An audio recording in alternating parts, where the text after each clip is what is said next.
na ang sukat po niyan ay Voyager size.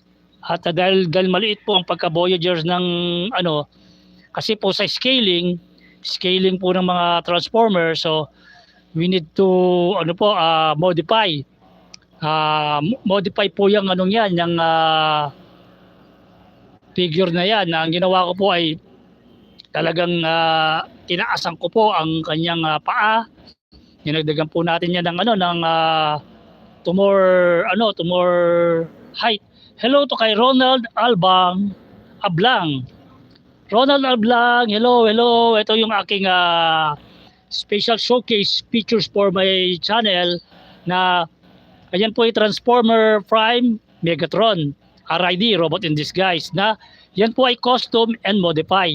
Na hindi po ganyan ang original niyan, na may mga modification po tayong ginawa dyan para po lalo siya tumangkad. At the same time yung paint, buo po yan, halos pinint po natin yan.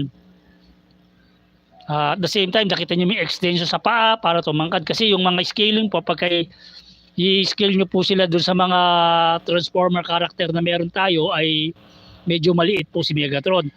Kasi sa series kung panonoorin po natin, si Megatron must be taller than Optimus Prime and also other character. Kaya siya nga yung leader, ibig sabihin malaki siya.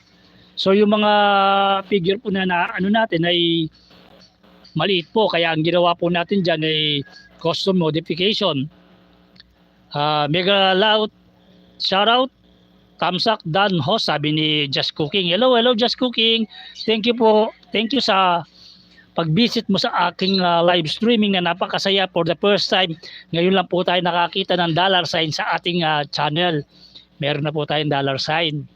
Kaya yung AdSense po na $10 na kinukumpleto po natin, dyan po manggagaling yan sa generosity ng ating mga guests na napapadaan sa ating live. And I hope na may entertain ko kayo the way na akin pinapresent ang ating mga special features for today. Everyday, kung napapabisita po kayo sa ating live, everyday meron po tayong transformer character na pinapresent. At the same time, yung ating mga fish ng ating aquarium na sa araw-araw po ay nadadagdagan po yung mga fish na yan. Kasi may nanganganak po, tapos yung maliliit, lumalaki. Kaya hindi po yung yun na lang ng yun ang nakikita natin pagdating sa screen sa atin. Dito sa ating live streaming, lalong-lalo na sa ating aquarium. Kahit ako, dahil ako nang may-ari niyan, sa araw-araw ko tinitingnan, palagi po ako nakakakita ng something new. There's always be a something new.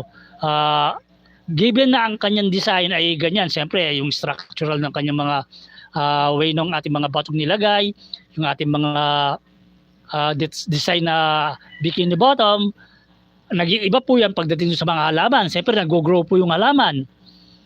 At the same time, yung mga bato rin po ay nag-iiba rin po ng shape niyan. Sometimes nagkakaroon po siya ng lumot. Kaya masasabi natin from day to day, nag-iiba po talaga ang concept niyan. Hindi po natin masasabi na magiging copyright yan kasi yan lang nangyayari, palaging yan. Gumagalaw po yung mga isda. Sometimes mga isda yung posisyon nila, nandito ang posisyon nandun.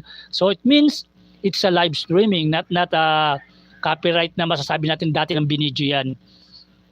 Although same aquarium, nag-iiba po yung mga kilos ng mga isda dahil gumagalaw sila. At the same time, yung mga halaman ay nag-grow. Yung mga ugat nila ay humahaba. At the same time pa rin, yung ating presentation na transformer everyday, iba-iba po yan. Ang unang part pa po natin ay yung katulad ng showcase para po makita nyo yung kanyang details na umiikot po yan. So, gamitin po natin yung ating imaginasyon na habang umiikot yan ay imaginean po natin kung ano kaya magiging itsura nito once na nag-transform po ito. Ganun po yung ganun po ang naiisip natin diyan. Kaya sa mga mahihilig sa mga toys, yan, kahit hindi mahilig po, imposible pagka nakita mo yung toys na ganyan nasa harapan mo ay siguradong mamamangha ka rin. Kasi not everyday ka pong nakakakita ng mga ganyan na good toys na pinapresent natin diyan. At yung mga yan minsan ay mahirap pong hanapin yan kasi by year po nung lumabas yan. So kahit na pumunta ka pa sa mga department store, sa mga toy shop, minsan hindi ka pa po rin makakatsyempo. Especially pag yung toys ay minodify at kinustomize. Once na